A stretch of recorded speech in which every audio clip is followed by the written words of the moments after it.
श्री सुखदेव जी बोले, हे राजा परीक्षित, राजा शर्याति की स्त्री के गर्भ से उत्तानवर्ही, आनर्त एवं भूरिशेन नाम के 3 पुत्र उत्पन्न हुए। उन्हीं की संतानों में हरिभक्त राजा अम्बरीश हुए।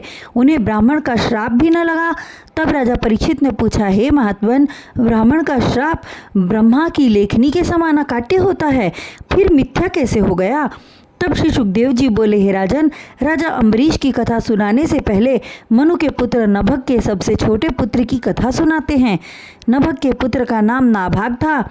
जब उनके भाइयों ने पिता की संपत्ति आपस में बांट ली और उन्हें कुछ न दिया, तब वे भाइयों से जाकर बोले, पिता की संपत्ति में मुझे क्या देते हो? भाइयों ने कहा, तुम्हारे हिस्से में पिताजी हैं। उन्होंने आकर अपने पिता नभग से सारा वृत्तांत बताया। तब नभग जी बोले, हे पुत्र, तू चिंता न कर, ब्राह्मण लोग एक बड़ा यज्ञ कर रहे हैं, वे उसमें भूल कर जाते हैं। तू जाकर उनके यज्ञ को पूर्ण करा। जब वे स्वर्ग जाने लगेंगे, तब यज्ञ का बचा हुआ धन तुम्हें प्रदान कर देंगे। नाभाग ने पिता की आज्ञा मानकर ब्राह्मणों का यज्ञ पूरा कराया और जब शेष भाग लेने लगा, उसी समय एक काले रंग का पुरुष आकर नाभाग से बोला, यज्ञ भूमि का बचा हुआ भाग मेरा होता है।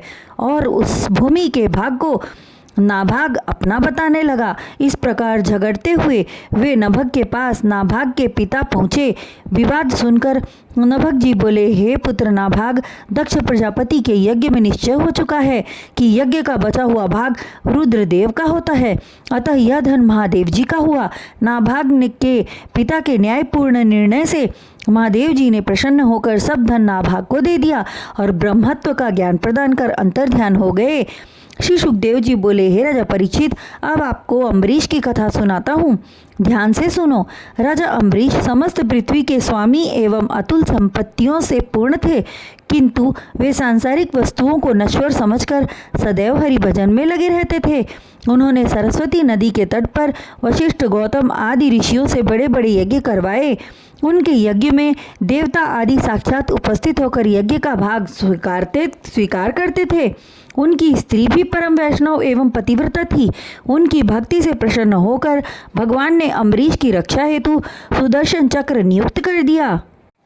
एक बार राजा अम्बरीश के धर्म की परीक्षा लेने के लिए एकादशी के अगले दिन द्वादशी तिथि को जब 2 घड़ी का समय शेष रह गया, उसी समय स्वभाव से अति क्रोधी दुर्वासा ऋषि उनके यहाँ पधारे।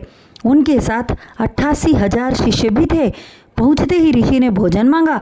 दुर्वासा ऋषि को देखते ही राजा अम्बरीश उठ खड़े हुए और ऋषि को दंडवत प्रणाम किया। तत्पश्चात सत्कार करते हुए उन्हें आसन प्रदान किया और बोले, हे राजन, भोजन ग्रहण कर लीजिए।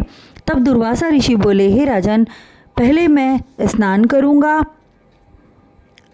यह कहकर वे अपने शिष्यों सहित स्नान हेतु नदी पर चले गए। यमुना तट पर स्नान के पश्चात उन्होंने जानबूझकर पूजा करने में देरी कर दी और द्वादशी तिथि बीतने लगी। तब उन्होंने ब्राह्मणों से पूछा, हे विद्वान जनों, अतिथि को भोजन कराए बिना भोजन कर लेना और व्रत का पारण कर लेना दोनों ही दोष है। ऐसी विकट स्थिति में मुझे क्या करना चाहिए? तब ब्राह्मणों ने कहा, हे राजन, ऐसे धर्म संकट में जल पीना भोजन के समान है और नहीं भी, अतः आप व्रत का पारण कर लीजिए। राजा अम्बरीश ने ब्राह्मणों के वचन को मानकर व्रत का चरणामृत पान कर लिया। द्वादशी बीत जाने पर दुर्वासा ऋषि स्नान करके लौटे तो राजा अम्बरीश ने उनका स्वागत किया, किंतु अपने योग बल से ऋषिराज जान गए कि राजा अम्बरीश ने मुझे भोजन कराए बिना व्रत का पारण कर लिया। यह जानकर वे अत्यंत क्रोधित हुए और क्रोध से थरथर कांपते हुए बोले, हे राजन, तूने मेरा अपमान किया है। तूने अतिथि को भोजन कराए बिना स्वयं भोजन करके धर्म का उल्लंघन किया है। यह कहकर उन्होंने अपनी एक जटा उखाड़कर पृथ्वी पर पटक दिया। उस जटा के पटकते ही हाथ में तलवार लिए हुए एक भयंकर कृत्या उत्पन्न हुई और राजा अम्बरीश को मारने के लिए दौड़ी। राजा अम्बरीश तनिक भी विचलित न हुए और अपने स्थान पर खड़े रहे। श्री नारायण जी के सुदर्शन चक्र ने एक पल में कृत्या को भस्म कर दिया और सुदर्शन चक्र दुर्वासा ऋषि को मारने के लिए आगे बढ़ा। तब वे अपनी प्राण रक्षा के लिए भाग चले। आगे आगे दुर्वासा ऋषि भाग रहे थे, सुदर्शन चक्र उनके पीछे।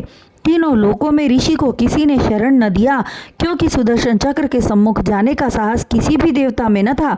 ब्रह्मा जी ने भी स्वयं को उनकी रक्षा करने में असमर्थ बतलाया। तब वे शिवजी के पास गए। शिवजी बोले, हे ऋषिराज, श्री नारायण के अतिरिक्त अन्य कोई सुदर्शन चक्र से आपकी रक्षा नहीं कर सकता। तब वे भागकर श्री नारायण की शरण में पहुँचे और रक्षा की गुहार की। हे स्वामी, मेरी रक्षा कीजिए, आपका सुदर्शन चक्र मुझे मारना चाहता है।